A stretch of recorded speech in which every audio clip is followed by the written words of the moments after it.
Refugiados y migrantes, geopolítica y los propósitos de Dios. ¿Podrá el Señor moverse a través de las decisiones políticas de las naciones?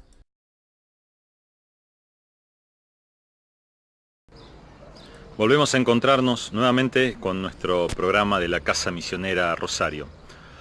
Hoy tenemos un tema que resulta un poco complicado, difícil, en algunos países muy crítico.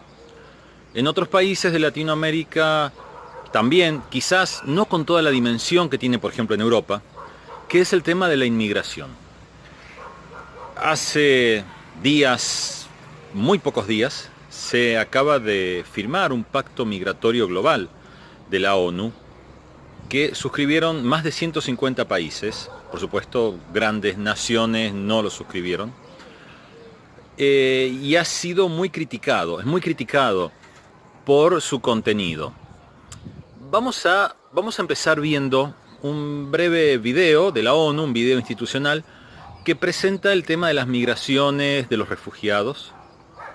Luego vamos a ver un comentario de muchos que hay, pero un comentario de una comentarista chilena, en donde hace una dura crítica a ese pacto.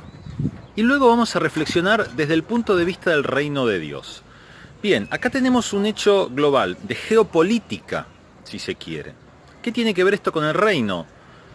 ¿Es simplemente lo que hacen las naciones, los poderosos de la tierra, para armar el mundo a su gusto?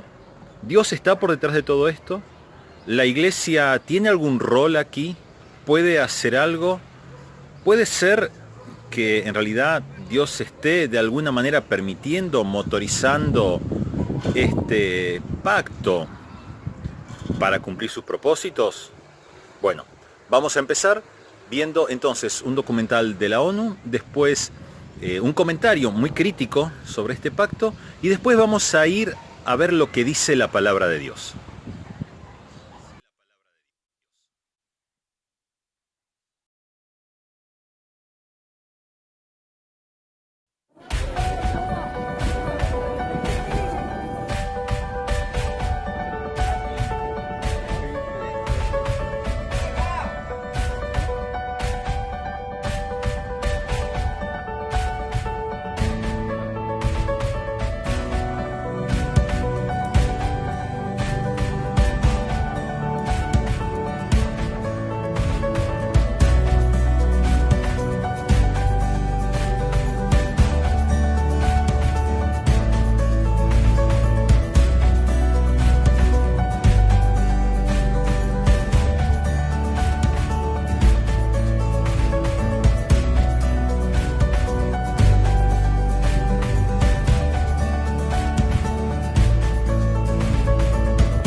Por detrás hay alguna letra pequeña que dice unas cosas un poco distintas.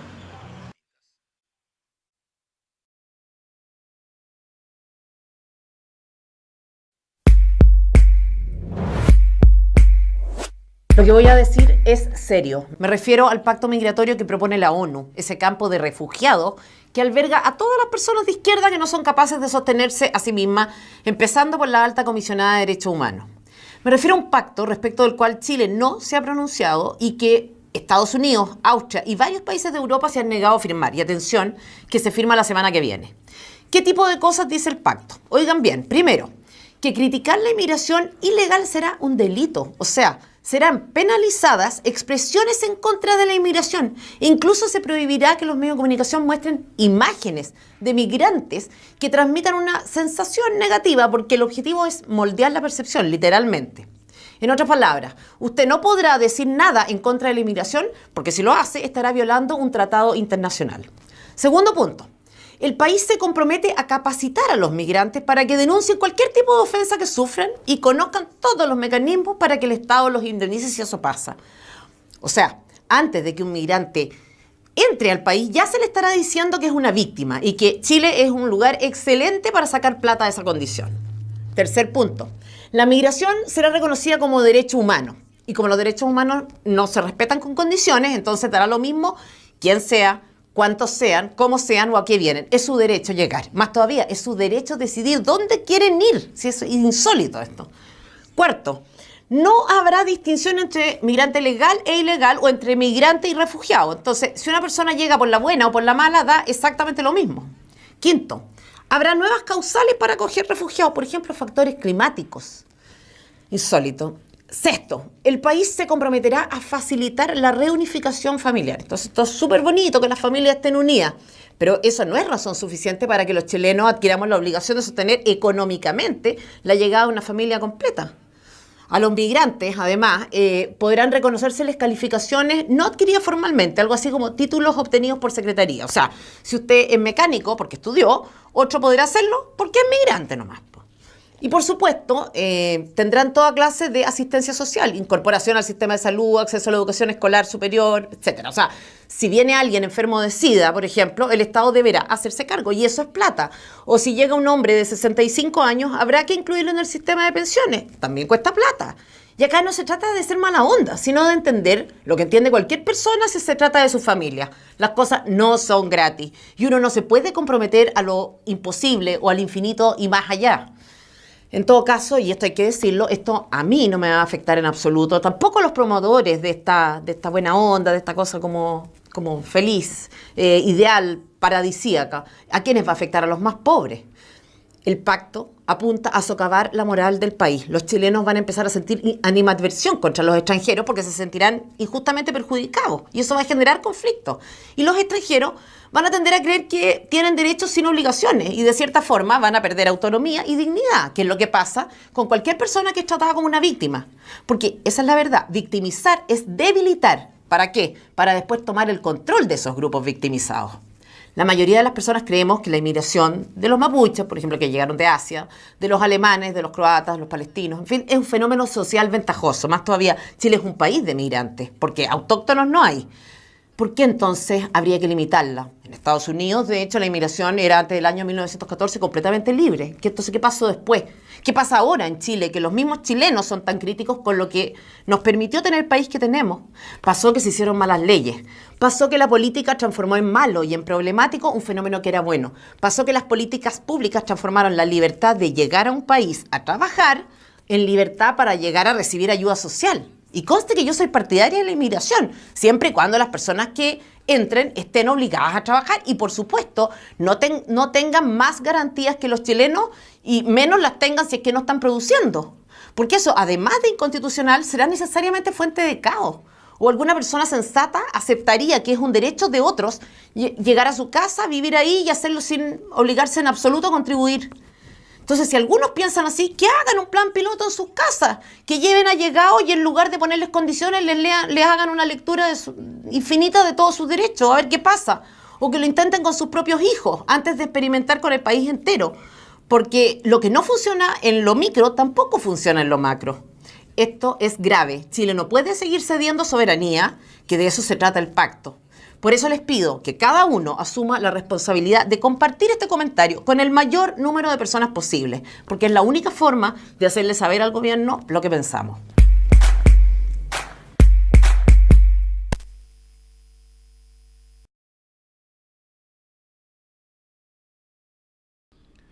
Bueno, evidentemente acá tenemos dos posiciones extremas, críticas.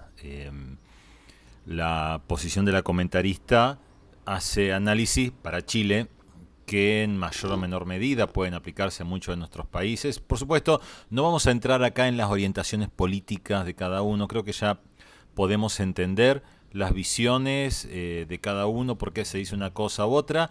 Y no es mi intención discutir eso, pero sí quiero traer esta cuestión fuertemente política que nosotros separamos del reino de Dios. ¿Durante cuánto tiempo?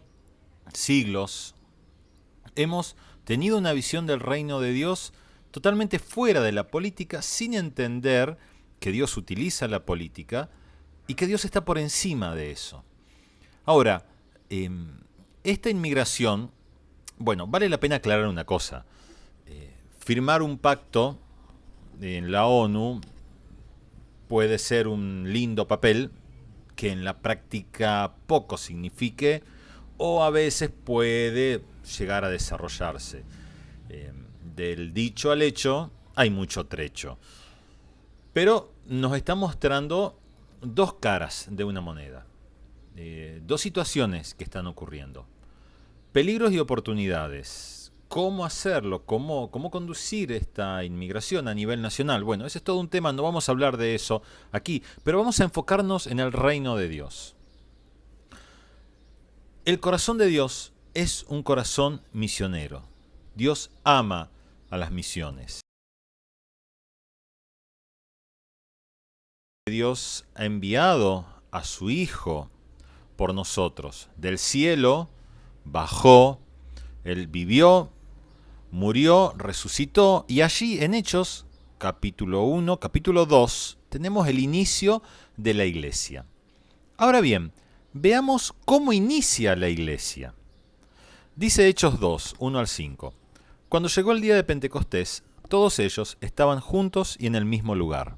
De repente un estruendo como de un fuerte viento vino del cielo y sopló y llenó toda la casa donde se encontraban. Entonces aparecieron unas lenguas como de fuego, que se repartieron y fueron a posarse sobre cada uno de ellos. Todos ellos fueron llenos del Espíritu Santo y comenzaron a hablar en otras lenguas según el Espíritu los llevaba a expresarse. En aquel tiempo vivían en Jerusalén judíos piadosos que venían de todas las naciones conocidas. Bueno, no vamos a leer todo el capítulo, pero es un texto sumamente conocido por todos porque es el inicio de la iglesia. De allí venimos todos nosotros. Era una fiesta, venían a Jerusalén en ese momento judíos que estaban dispersos por todo el Imperio Romano, incluso más allá. Y el milagro propiamente que da inicio a la iglesia es un milagro que tiene que ver con el idioma, con las lenguas, y es estrictamente misionero. Pero entendamos bien, misionero no en el sentido de que inmediatamente los discípulos salieron corriendo a las naciones a predicar, porque eso no pasó hasta bastante tiempo después y porque el Señor mandó una persecución, sino misionero en el sentido de que el Señor ya había dispuesto todo para que esa gente estuviera allí. Cuando seguimos leyendo la historia vemos cómo muchos de ellos, bueno, obviamente muchos no creyeron, pero muchos creyeron, fueron discipulados en Jerusalén y luego volvieron a sus naciones llevando por lo menos una semilla del Evangelio. Después fue necesario que los apóstoles, los discípulos más crecidos, fueran a esos lugares, pero ahí comenzó todo. Comenzó en un lugar en donde teníamos migrantes, entre comillas, por llamarlo de una manera, venidos de distintas partes del mundo conocido. Ahora, esto no es nuevo.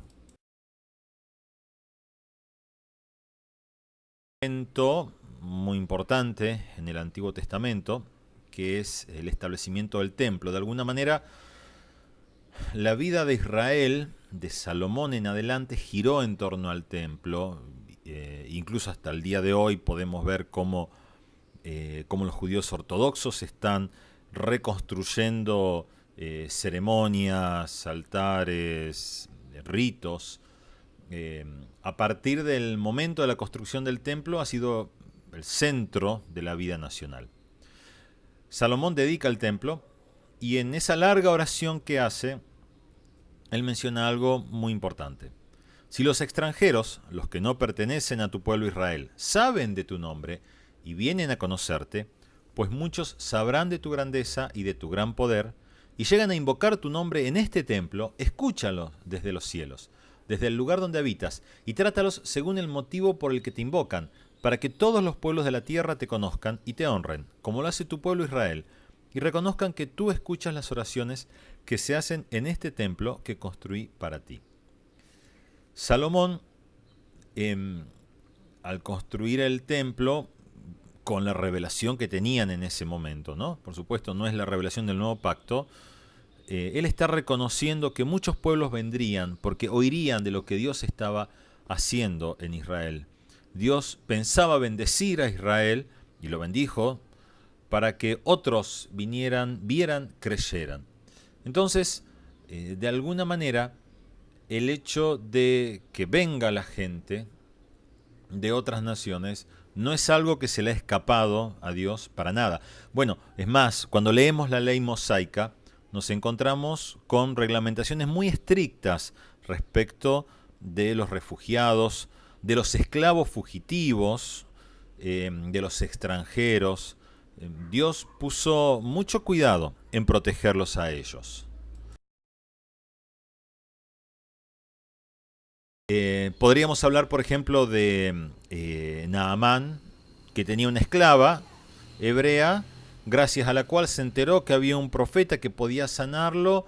Va a Israel, es sanado, se convierte. Y bueno, y hay tantos ejemplos en la historia, realmente. Podemos hablar, por ejemplo, de los vikingos, cuando los vikingos ocupaban la Europa del centro cristiana y se llevaban como esclavas a muchachas, a monjes, a personas, y luego ellos les predicaron, y tanto fue así que los países nórdicos llegaron a convertirse completamente al cristianismo. Justamente estos salvajes vikingos de los países nórdicos fueron convertidos por los esclavos que llevaron. Bueno, el Evangelio ha ocurrido de muchas maneras. Ahora, tenemos un fenómeno que más allá de lo que diga la ONU y más allá de las contradicciones que genere y los problemas políticos que genere, es un fenómeno que está ocurriendo y que no va a parar de ninguna manera. Estamos en el tiempo de los juicios de Dios sobre la tierra, y eso implica guerras, implica hambres, implica cambios climáticos. Y si la gente se ha movido siempre, aún en tiempos normales del mundo, ¿cuánto más ahora? Con pacto, sin pacto, por las buenas, por las malas, de manera legal o de manera ilegal, tenemos algo que no va a parar. Quizás nosotros en Latinoamérica no seamos los principales países que recibimos inmigrantes, esto es más en Europa, en Estados Unidos, pero a medida que pasa el tiempo es probable que más gente llegue. De hecho está llegando, quizás en pequeñas cantidades, pero más gente veremos. Entonces, nosotros como iglesia, ¿qué hacemos? ¿Estamos hablando de misiones acá? Bien, lo primero, como dije, es no entrar en pánico. Vamos a escuchar muchas cosas que se dicen y mucho conflicto político y social. Estamos en un siglo de conflictos. No tenemos que sumarnos a esos conflictos.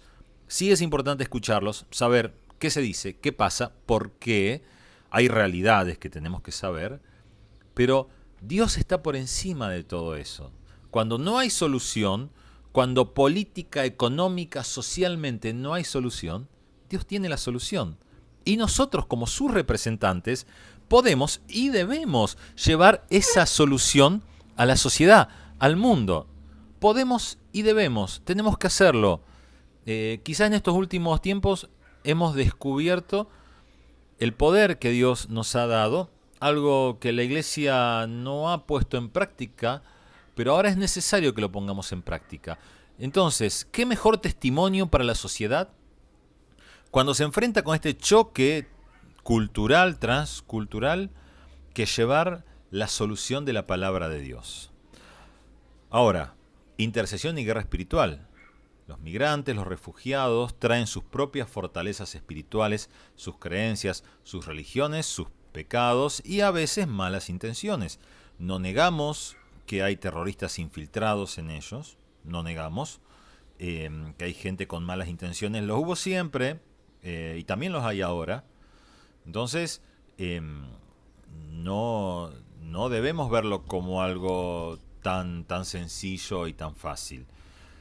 En algunas de nuestras ciudades, por ejemplo, estamos teniendo inmigraciones importantes. En mi ciudad, por ejemplo, de haitianos.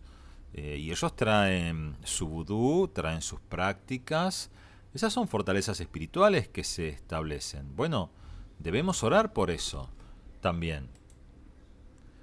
Y debemos buscar las estrategias del Señor. Él ama a las personas, ama a las naciones. Él desea que todos lo conozcan. No tengo tiempo para hablar aquí. Lo hemos hablado en varias oportunidades. El doctor Ralph Winter escribió ya hace varias décadas un artículo muy interesante en el cual analiza la extensión del mensaje, primero con Israel, luego con la Iglesia. Y ahí muestra cómo cuando el pueblo de Dios no hizo misiones voluntariamente, Dios permitió que pasaran cosas terribles para que, ya sea que salieran o que vinieran, a veces invasores, que finalmente terminaron siendo ganados para el Evangelio. Dios ama tanto a las naciones que va a hacer lo que sea para que todos escuchen el mensaje, por las buenas o por las malas. Dios está buscando el corazón, los tesoros celestiales, la vida eterna, la salvación eterna de las almas, mientras nosotros estamos preocupados por nuestra comodidad y nuestra realidad terrenal. Debemos reenfocarnos, ver lo que Dios hace y lo que Dios permite que se haga. ¿Por qué? ¿Para qué?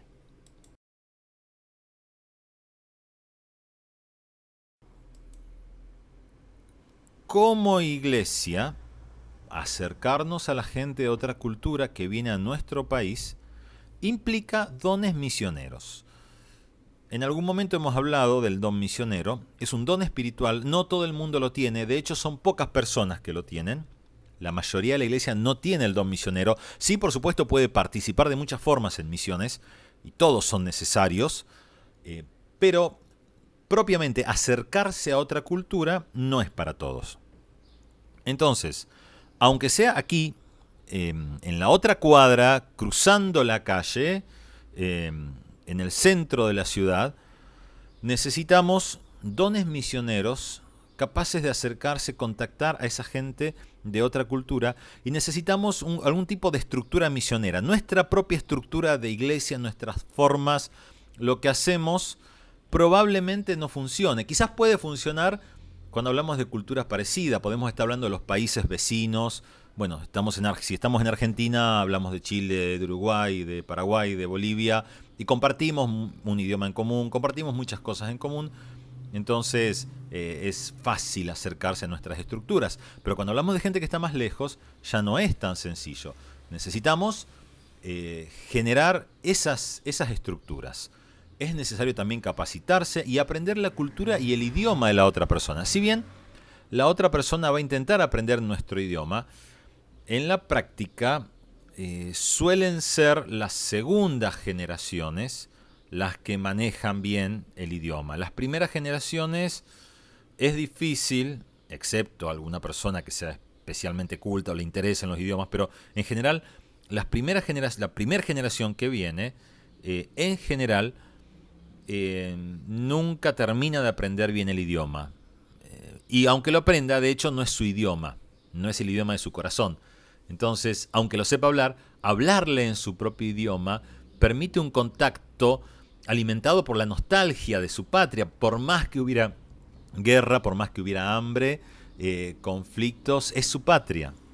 Entonces, aprender la cultura, aprender el idioma, aunque sea nuestro vecino, es importante. Y después estrategias para acercarse a ellas. Recepción y alojamiento, cosas que por ejemplo algunas iglesias en nuestros países están haciendo. ayuda, algún tipo de ayuda con trámites, con alimentos, con trabajo, con cursos, con capacitaciones, etcétera, etcétera, ayudándolos a ubicarse en la comunidad, bueno, un montón de formas. Todas las cosas que para nosotros son cotidianas, para ellos no. Enseñarles el idioma, tomar tiempo con ellos, enseñarles las particularidades del idioma. Amistad, brindarles la amistad, eso quizá una de las cosas más importantes y más valiosas del que viene y dejó todo y vino a un país nuevo. Por más que el Estado le pueda brindar algo, a veces puede brindar, a veces algo, la amistad es fundamental y muchas cosas más. Ahora, lo importante es que nosotros no estamos inventando la pólvora, como se dice. Estas estrategias, iglesias en Europa y en Estados Unidos, las han desarrollado desde hace mucho tiempo. Tenemos mucha experiencia para ir a ver, para preguntar y para copiar en el buen sentido. De alguna manera somos más nuevos en esto, pero no es un proceso que sea nuevo. Entonces, podemos avanzar más rápidamente porque ya podemos...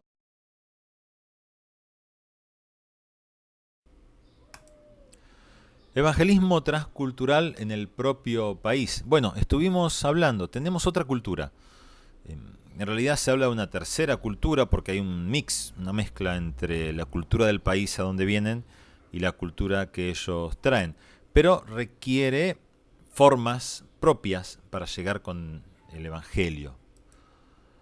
Cultos y actividades de iglesia en su idioma.